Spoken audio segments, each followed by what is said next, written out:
శ్రీ రేణుకా ఎల్లమ్మ తల్లి ఆశీస్సులతో జ్యోతిష్యం చెప్పబడును. స్త్రీ పురుష వశీకరణం 100% చేయబడును.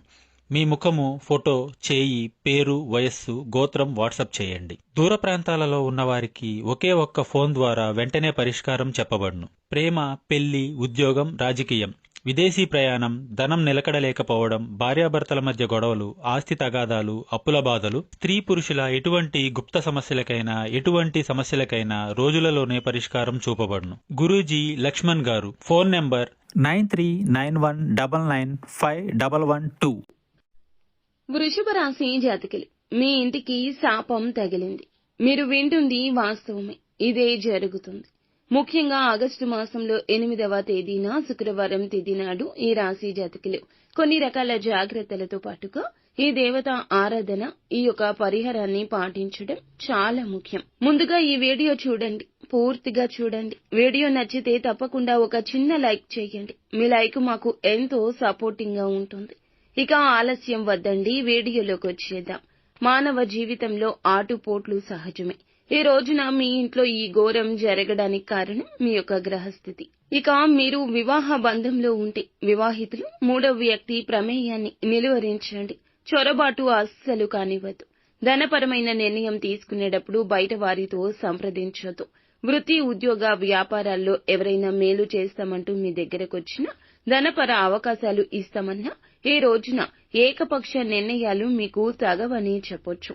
కుటుంబ సభ్యుల యొక్క మాట మాత్రం తప్పక పరిగణలోకి తీసుకోవాల్సిందే. భార్యాభర్తల మధ్య తగిన సమయాన్ని కేటాయించుకోండి. ఏదో ఒక పని వారితో పాటుగా వారు ఇంప్రెస్ అయ్యేలాగా చేయండి. కొత్త సమస్యలు తీసుకురావద్దు. పాత సమస్యల పరిష్కారం దిశగా అడుగులు వేయండి. వివాహ సంబంధంలో సమస్య అనిపించినా ఒంటరిగా మౌనంగా ఉండండి. మీరు సమస్యను ఎదుర్కోవాలి.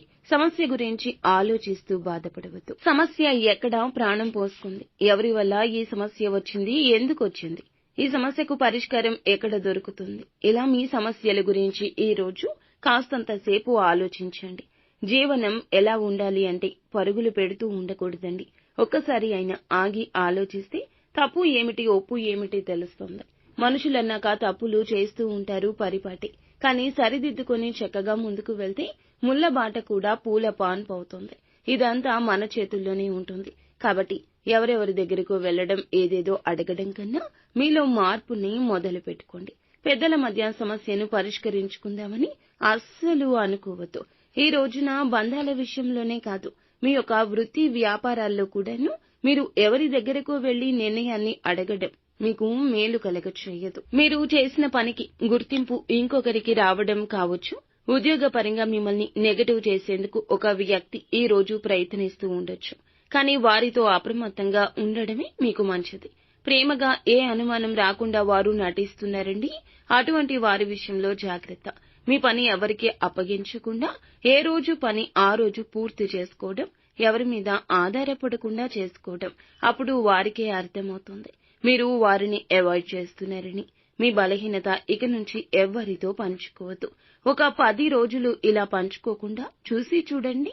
అప్పుడు శత్రువులు ఎవరు, వారికి మీరు అవకాశం ఇవ్వకుండా ఉంటే, ఇలా పంచుకోకుండా ఉంటే నష్టం జరగకుండా ఉంటుంది. ఈ రోజున ఆకస్మికంగా ధనం మీ చెంతకు చేరొచ్చు. ఖర్చు చేయాలి అనుకున్న ధనం కూడా ఖర్చు అవ్వకుండా పోగుబాటు పడవచ్చు. స్థిరాస్తుల రూపంలో ఈ రోజున కొన్ని మెలికలు ఉంటాయి. నిర్ణయాలు తీసుకునేటప్పుడు జాగ్రత్త. ఒక వ్యక్తి మీకు ఈ రోజున చెడు చేస్తున్నామని చెప్పాం కదండి, వారు మూడవ వ్యక్తి. బంధువుల్లో ఉండొచ్చు, స్నేహితుల్లో ఉండొచ్చు. వారి మాట తీరు మీకు అర్థం కాకపోయినా వారు మీతో చెప్పే మాటలను ఆలోచిస్తే మీకే బోధపడుతుంది. నిత్యం శివారాధన తప్పనిసరిగా చేసుకోండి. అంతా మంచి జరుగుతుంది.